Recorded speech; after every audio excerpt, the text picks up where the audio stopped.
Hello everyone, welcome to Niffer's Critters. We are going to have a little bit of story time while we watch Watson take his bath.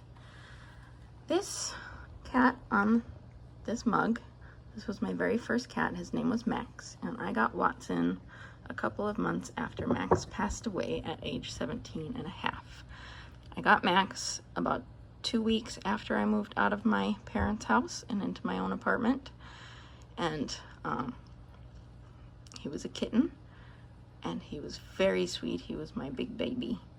Well, he was my little baby at first, but then he became my big baby when he got big. And he, at age 6, was diagnosed with congenital kidney disease. One of his kidneys was much smaller than the other, and it was calcified, and the other kidney was also small and couldn't quite keep up with the demand. So he went on the science diet KD, and he got subcutaneous fluids 2 to 3 times a week, and we did that for 11 and a half years. And he had 2 big hospitalizations where we thought he was going to die, and he didn't, and he ended up dying of a completely unrelated cancer. So yeah. So anyway, I got Watson about 2 months after he passed away. My grandma passed away 2 weeks after Max, and I was really close with my grandma as well. So that was a pretty devastating time for me. And my other cat, Hazel, who is also on this mug, in the camera. She's the little tabby in the bag and on the cat scratcher. She was so pretty. She had gone through a series of strokes that left her disabled. She couldn't get around as well. She could still walk. She just couldn't go up and down stairs anymore and couldn't jump up and off things. So she stayed mostly upstairs anyway, because that's just where she was happiest. But then once she had her strokes, we had to cut off her access to the stairs. And then even if I brought her downstairs, she would just want to go right back up. So after Max died, I didn't have a cat down here. And downstairs is where the living space is.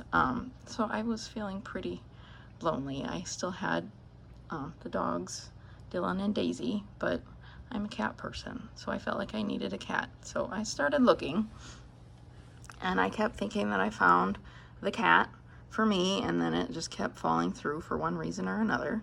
And then I saw this little orange cat named Little Red on Pet Finder. He was at a local rescue just 5 minutes away from my house, and he just looked so cute in his picture with his little cropped ear, tipped ear. And so I went to meet him, and he immediately started loving on me and purring and wanting me to rub his head. He was in a cat bed with a long-haired black cat who was just absolutely gorgeous. And I wished I could have adopted both of them, but I knew that Hazel wasn't going to tolerate a female cat. I was already worried enough she wasn't going to tolerate a male cat. But anyway, I brought my ex, who was not my ex at the time, to see him the following day, and we decided to adopt him. And he came home with us a few days later after I'd prepared a space for him where he could acclimate without Hazel being right there with him. I'm really bad at telling stories, guys. I get going on a flow, and then I lose my train of thought, and then I can't pick it back up again. Anyway, we prepared a space for him, and he did really well. He adjusted pretty immediately and decided that he no longer wanted to be in that space, and he got out and decided to bound right up to Hazel and practically on top of her and say hello. He was like, "Hi, be my friend." And she's like, "No, absolutely not." And that began a rivalry that lasted 1.5 years. But he was just so happy and so sweet and sunshiny and playful, and he made me laugh and smile every day. And even if it meant having to keep him away from Hazel, I couldn't bring him back. I will be honest, they absolutely did not get along, and I did have to keep one of them at all times in a separate room. It worked out because Hazel had her spaces that she liked at certain times of the day, so if I shut the door, she didn't care. She was just gonna stay there anyway, and I would go in there and spend lots and lots of time with her, and it actually kind of solidified my bond with Hazel. Not really solidified, it was already solidified, but it deepened my bond with her to have that time that was just for her and I. And I really needed the laughter and the sunshine that Watson brought into my life. He had been a trap, neuter, return feral cat, so he was trapped, neutered, and then returned to the colony, but then he somehow ended up picked up again and ended up in the shelter system. I don't know if there were just too many cats and they decided to trap some of them to try and get them adopted, or if there was something about him specifically, but he came in with 3 other cats to the Humane Society, and the Humane Society deemed him too shy to be adopted along with his 3 companions. But he is the least shy cat I have ever met. Anybody who comes into this house, he goes up to right away and wants to be their friend, and he just loves everyone, and he loves the dog, and he's just so happy and friendly. So I don't buy it that he was shy at all. But anyway, not long after I got him, my health started to, well, it was already in the process of failing, but my health failed enough that I had no choice but to stop working. And I had to make the painful decision to apply for disability.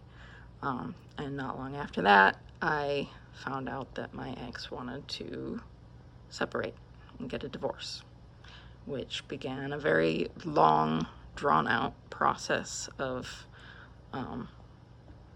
divorcing, which partly happened during COVID, partly it was that I was living without an income, so we actually had to stay living together for quite a while after that. So, but it was one of the most painful things I've ever gone through, and I don't know what I would have done without Watson, because he's just so happy and sunshiny and playful and sweet and lovey, and he made me smile and laugh every day, and he rescued me as much as I rescued him. So, and if you don't have a ginger cat in your life, I highly recommend it. They are weird and goofy, and they do strange things, and they are clumsy and just happy, and I don't know if it's real, the whole certain colored cats have certain personalities, but I've heard a lot about ginger cats being dopey and weird and goofy and nuts, and yeah, this one is, and he is not the brightest bulb on the tree, so he definitely has that whole sharing the collective brain cell thing going on.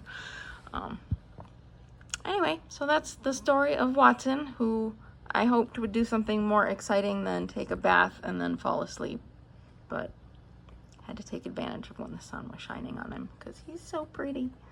You can see more of him at our Instagram account at The Friskateers. The spelling will be in our description, and if you want to know more about my animals, my spiders and snakes and lizards and turtles and cats and dogs and all of that, ice pods, then subscribe and like the video if you enjoyed. Thank you for watching. Bye.